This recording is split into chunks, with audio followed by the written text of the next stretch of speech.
بسم اللہ الرحمن الرحیم۔ السلام علیکم۔ اگر آپ بھی دنیا کی خبروں سے باخبر رہنا چاہتے ہیں تو ہمارے چینل فلائی نیوز کو سبسکرائب کر دیں اور بیل آئیکن کو پریس کر دیں۔ آئے بڑھتے ہیں خبروں کی جانب۔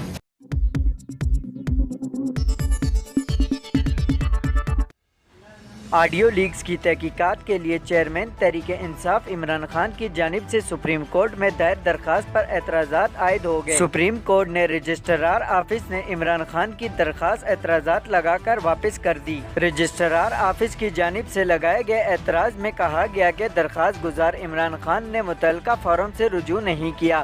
درخواست میں بنیادی حقوق سے متعلق معاملے کی وضاحت نہیں کی گئی۔ عمران خان کی درخواست پر یہ اعتراض بھی عائد کیا گیا ہے کہ واضح نہیں کیا گیا کہ آڈیو لیکس معاملے پر آرٹیکل 184 کا اطلاق کیسے ہوتا ہے۔ یاد رہے کہ چیئرمین تحریک انصاف عمران خان نے آڈیو لیکس کی تحقیقات کے لیے سپریم کورٹ میں درخواست دائر کر کے معاملے کی تحقیقات کے لیے جوڈیشنل کمیشن یا JIT بنانے کا مطالبہ کیا تھا۔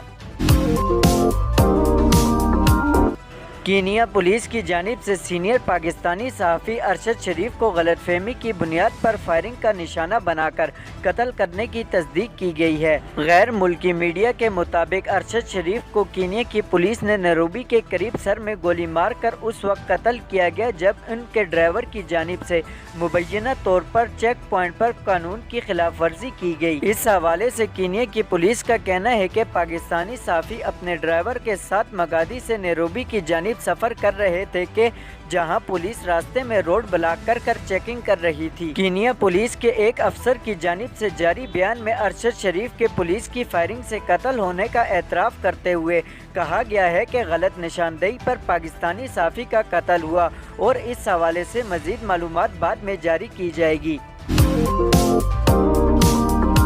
پاکستان تحریک انصاف کے چیئرمین عمران خان نے کہا کہ علماء کرام نوجوان نسل میں امن پسندی بیدار کرنے کے لیے اپنا بھرپور کردار ادا کریں۔ سنی اتحاد کونسل پاکستان اور متحدہ علماء بورڈ پنجاب کے چیئرمین صاحبزادہ حامد رضا کی قیادت میں سنی اتحاد کونسل سے وابستہ 30 سے زائد جدید مفتیان کرام کے وفد کی سابق وزیر اعظم اور تحریک انصاف کے سربراہ عمران خان سے ان کی رہائش گاہ بنیگالہ پر اہم ملاقات میں ملکی صورتحال، لانگ مارچ اور انتخابات کے حوالے سے گفتگو کی گئی۔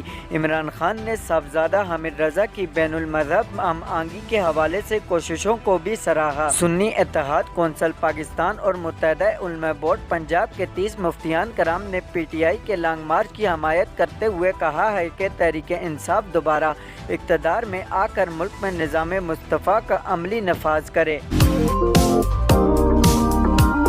فیصل آباد میں 21 اکتوبر کو عمران خان کی نااہلی کے فیصلے کے بعد مظاہرے کے دوران پاکستان تحریک انصاف PTI کے کارکن پر مبینہ تشدد کے الزام میں پاکستان مسلم لیگ نون کے رہنما پر مقدمہ درج کر لیا گیا۔ فیصل آباد میں تھانہ فیکٹری ایریا میں درج مقدمے میں نون لیگی رہنما عابد شیر علی سمیت 3 نامزد اور 5 نامعلوم ملزمان کو نامزد کیا گیا ہے۔ مدی مقدمے نے الزام لگایا کہ مسلم لیگ نون کے کارکنان 21 اکتوبر کو عمران خان کی نااہلی کا جشن منا رہے تھے کہ مدی کے گھر پر PTI کے جھنڈے لگے دیکھ کر نعرے بازی شروع کر دی۔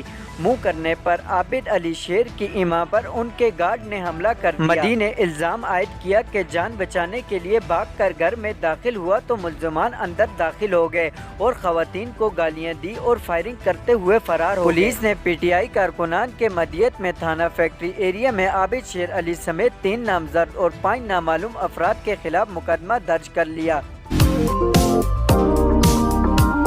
بلوچستان نیشنل پارٹی کے سربراہ سردار اختر مینگل نے کہا کہ مسنگ پرنسز کا مسئلہ حل نہیں ہوگا کیونکہ یہ حکمرانوں کی ترجیحات میں شامل نہیں۔ لاہور میں آسما جہانگیر کانفرنس سے خطاب میں اختر مینگل نے کہا کہ صرف بولنے والوں کو ہی نہیں، سننے والوں اور دیکھنے والوں کو بھی اٹھایا جاتا ہے۔ انہوں نے کہا کہ نشتر اسپتال کی چھت پر ملنے والی لاشیں انسانوں اور ملکی باشندوں کی ہیں، یہ پتہ چلانا ریاست کی ذمہ داری ہے کہ وہ کن لوگوں کی لاشیں تھیں۔ ارشد مینگل کا کہنا تھا کہ پارلیمانی کمیٹی کو ہر مسنگ پرسن کے دروازے پر جا کر پوچھنا ہوگا، ہم آپ کے ساتھ چلنا چاہتے ہیں مگر برابر شہری کی طرح، غلام کی طرح نہیں۔